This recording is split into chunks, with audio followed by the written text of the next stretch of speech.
Olá, meus irmãos, a paz do Senhor, tudo bem? Como vocês estão? Espero que vocês estejam bem.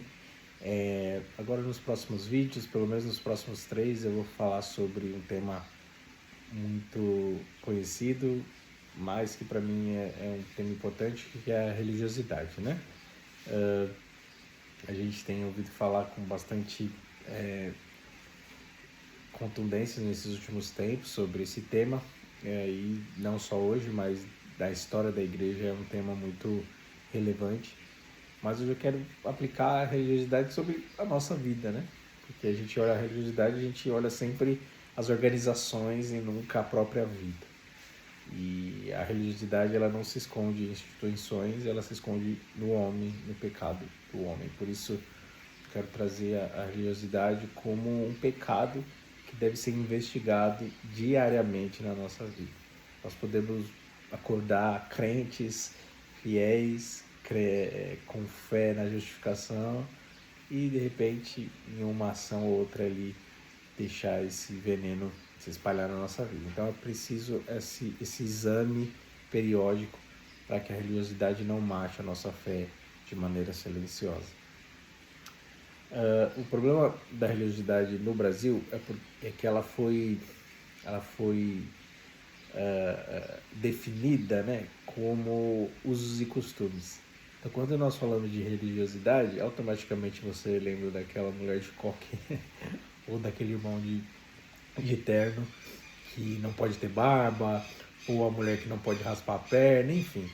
Isso é tão forte na nossa cultura cristã que virou folclórico até, né? Quando se fala disso é motivo de chacota, de piada, quando se lembra desses usos e costumes que em alguns lugares, né, pode ser que até permaneçam, acabou virando um estereótipo de crente radical e de crente religioso. Mas o ponto é que quem viveu o apogeu dessa, o apogeu dessa fase, desses usos e costumes extremizados, eles sabem que muitas pessoas que se caracterizavam assim, que cumpriam muito dessas regras, não eram pessoas religiosas. De fato, conheciam muito ao Senhor, de fato, amavam a Ele, de fato, tinham experiência de conversão, de vida, e há uma incongruência. Essas pessoas a gente consegue definir como não religiosas. E só quem viveu essa fase e conhece essas pessoas sabe disso, mas a cultura moderna e os novos crentes olham para essas pessoas e julgam que todas eram extremistas e etc. Assim sendo, a religiosidade tomou esse caráter, essa forma de externo, mas ela não se revela no externo. A religiosidade são convicções que nós formamos durante a nossa vida cristã, convicções distorcidas que podem ou não estar relacionadas com usos e costumes.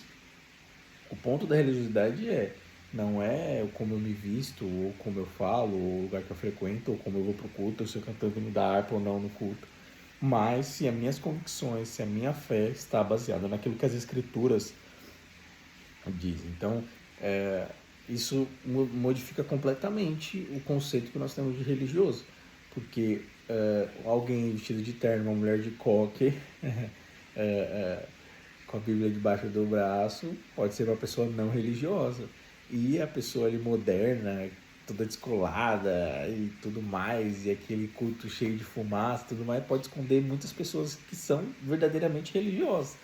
Então, a gente precisa iniciar essa conversa falando sobre isso. O fato de você estar numa igreja que você considera mais livre, ou qualquer termo que você queira usar, mais que esteja mais distante da religiosidade, pode ser o contrário. Você pode ser sim um religioso, independente do contexto que você esteja. Assim, a primeira questão que nós precisamos levantar é que a religiosidade não se esconde em instituições, ela se esconde em pessoas, ela se esconde no nosso pecado. É por isso que a gente precisa rever aí os nossos conceitos. Porque um religioso se manifesta de uma forma muito específica, e esse é um termômetro muito bom.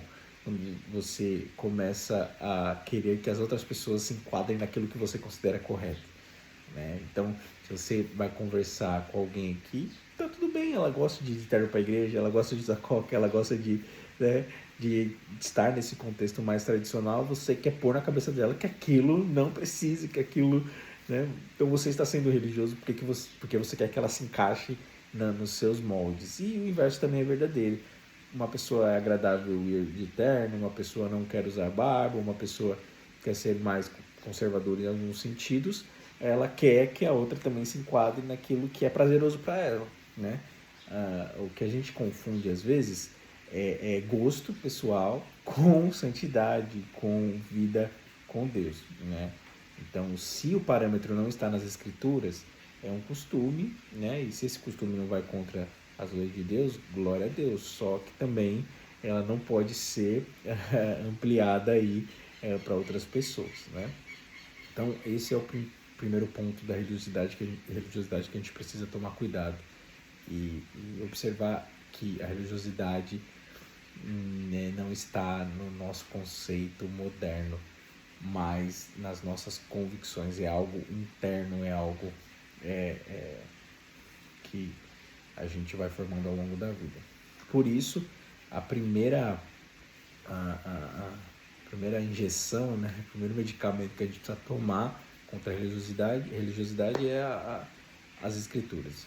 Então, como eu falei, a religiosidade é uma formação errada de alguma convicção, e essa formação errada se dá quando nós nutrimos a nossa vida cristã não pela palavra, mas por N outros meios, seja filosofia, seja ciências, seja... Não que tudo isso em algum momento não seja importante, mas o que deve moldar a nossa fé e as nossas convicções é a palavra de Deus. A fé é pelo ouvir e o ouvir a palavra de Deus. Não existe outra fonte de fé, meus irmãos. Você pode jejuar, pode orar, mas a fonte da fé verdadeira e da fé que move, que forma, ela está nas escrituras, ela só é encontrada nas escrituras. Então, tudo que é fora disso, tudo que de alguma maneira você deixa outros aspectos influenciar na sua fé, cria uma convicção errada, e essa convicção errada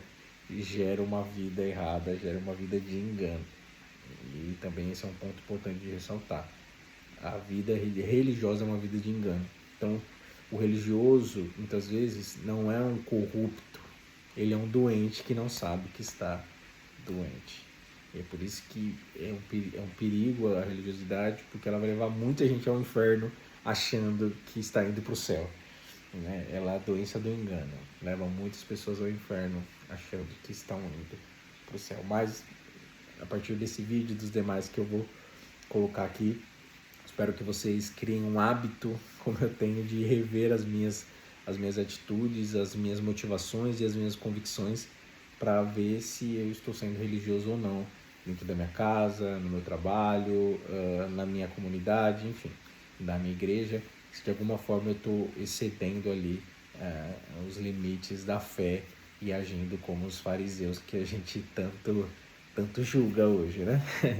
Então, comece a meditar nisso e que a partir de hoje seja um hábito na sua vida analisar as suas bases, a fim de encontrar ali às vezes uma distorção ou uma fé errada que acaba criando prejuízos aí na sua vida cristã. Amém? Fique com essa palavra, vamos iniciar essa nova série e Deus vai nos abençoar. Amém? Fique com Deus.